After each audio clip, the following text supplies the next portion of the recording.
Hello everyone, welcome to another lecture of Easy and Effortless Economics. In today's lecture, we are going to discuss about laws of production. This is something which is really confusing and it requires intense concentration to understand the concept of laws of production. But before going on to the laws of production, let's understand what actually production is. As we all know, it's a process of transformation in which raw material is converted into a finished goods. So what does it says? When inputs got converted into output, inputs includes raw materials, machinery, labor, etc. And when it gets converted with the help of machinery or chemical operation or any other sort of technique, and it took the shape of finished goods and services, then it is known as production. So this is what production is. But there are two laws which define the concept of production. These laws are categorized as short run laws of production and long run laws of production. What happened in short run laws of production? Here, one of the factor is kept variable and the others are constant, whereas in the long run, all the factors are variable in nature. So it says the study of short run production function with one variable input is called as law of variable proportion or law of diminishing returns. This is the other name for this law. Long run laws of production, what does it say? The study of long run production function with all variable inputs is known as laws of returns to scale. Law of variable proportion is also known as laws of returns to factor. So what happens in short run? One of the factor is variable and others are constant, and in the long run, all factors are variable. Now let's understand this concept with the help of a diagram. Here you can see the production function, short run production function and long run. As I already told you, short run production function is returns to a factor and this long run is returns to scale. One variable factor, and here all factors are variable. It is known as laws of variable proportion. It is known as laws of returns to scale. This is all about both these laws. Now let's understand each of them individually. Starting with the first, the most important law of production, that is law of variable proportion. It explains short-run production function, as I already told you. Production function with at least one variable factor, keeping the quantities of other inputs as fixed. So it is a combination of fixed and variable factors. It shows the input-output relationship when one input is variable. What does it state? If one of the variable factor of production used more and more unit keeping other inputs fixed, the total product will increase at an increasing rate in the first stage, and in the second stage TP continuously increases but at a diminishing rate, and eventually TP decreases. What happens when one of the factors is continuously being used? What happened? The total product, it goes on increasing, firstly at an increasing rate, then at a decreasing rate, and finally it starts declining. So in this law, we talks about three type of factors or three factors that we take into account. Here, as you can see in the diagram, here is total product, that is denoted by TP, average product, which is denoted by AP, and marginal product, MP. This diagram is divided into three categories, three stages. These three stages define the three different levels of production. Here you can see the point inflection. Point inflection or the inflection point is the point at which the curve takes a turn. When the curve takes a turn, that point is known as, when the change in the curve takes place, that is the point of inflection. So if we start with the total product, as we can see, it starts increasing at an increasing rate, then it reaches maximum, as you can see, and then it starts declining. In the same way, you can see in the nature of average product, starts increasing, and then at the second stage it reaches the maximum and then it starts declining. Same way in the MP, the marginal product, what we can see, that it starts rising, reaches maximum, and then ultimately turns negative. So MP means marginal product is the only product which took a negative turn. What happened? With an increase in the total product, the average product also increases and marginal product continue to rise, but only up to an extent. When the production exceeds the limit, exceeds the stated limit, then the MP, the marginal product, turns negative. This is what happens actually in the law of production or the law of variable proportion. Next, It explains the relationship between MP and AP. What does it says? When AP is rising, it is always less than MP, and when it is falling, it is always greater than MP. When AP is falling, it is always less than the marginal product, or when it starts falling, then it is greater than MP. So when AP is rising, MP is less, and when AP is rising, when AP is falling, MP is more. MP is equals to AP is at the point when AP is at its maximum. MP is 0 when TP reaches its maximum. Average product is 0, total product is 0. This is what happened, that every product reaches the maximum level, touches this 0 level, but only the marginal product took the shape of a negative. It took a negative turn, which is not at all witnessed by any other factor. So this is how this law is explained.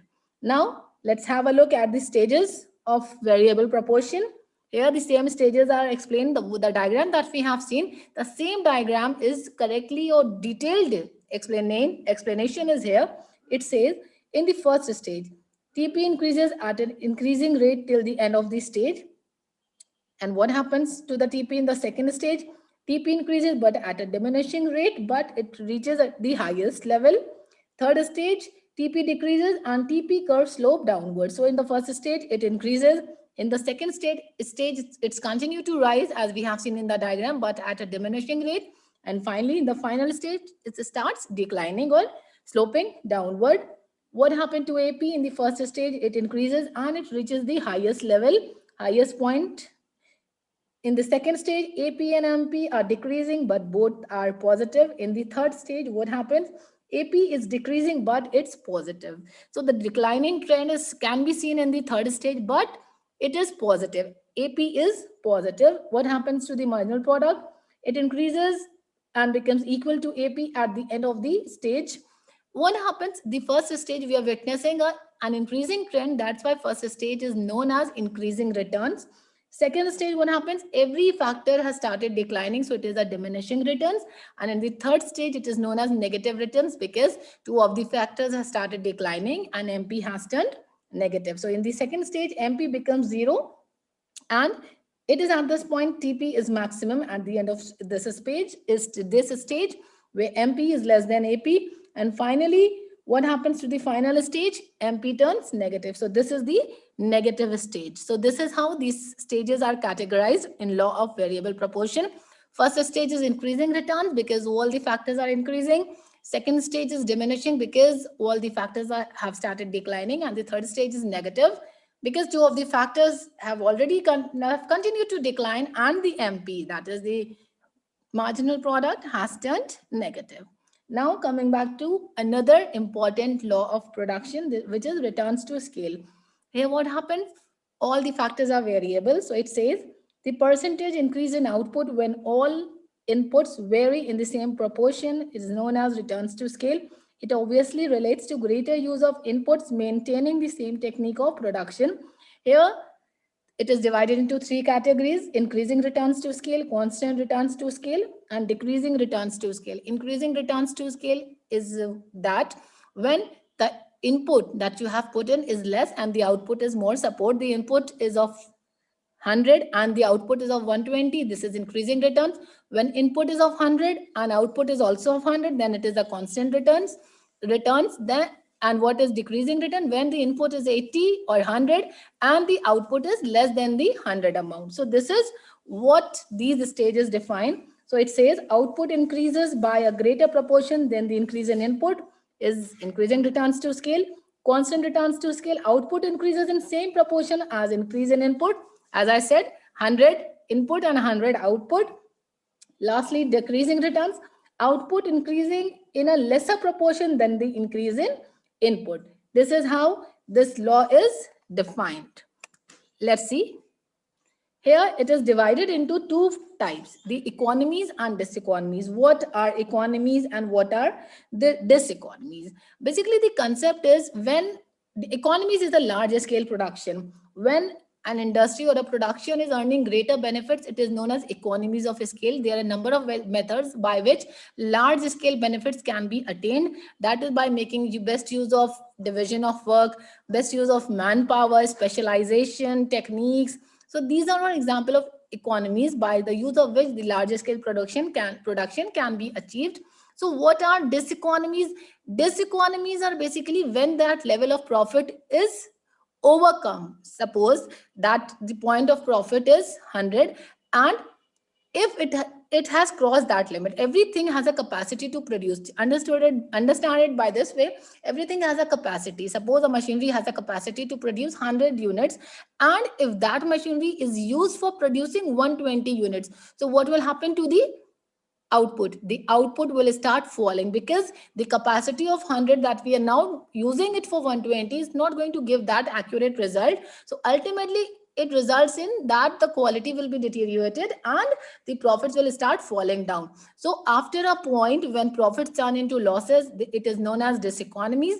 And economies are when the large scale profits can be attained. So it says returns to scale are the flip side of economies of scale and diseconomies of scale. Economies are large scale benefits or profit, and diseconomies are when profits are turned into losses. And this is how it can be turned, I have told you. However, whereas economies and diseconomies of scale focus on cost, returns to scale, and focus on production. So this is how this economies and diseconomies work. As you can see in the diagram here, two situations are seen: economies and diseconomies. Up to a level which is decided, you can see a mark that only if the resources are utilized in this direction, it will result in generating higher profit. But if it goes beyond the limit, the profit will turn into losses. So that's all for the laws of production. That we have understood two types of loss: the short run and the long run. Short run, all factors are variable, and in the long run, in the short run, one factor is variable. In the long run, all factors are variable. Short run law is law of variable proportion, returns to a factor, diminishing returns, and long run is returns to scale. So I hope this lecture has cleared your doubts about the laws of production. So keep studying, keep revising, keep learning, and stay tuned to your very own channel. Keep smiling. God bless.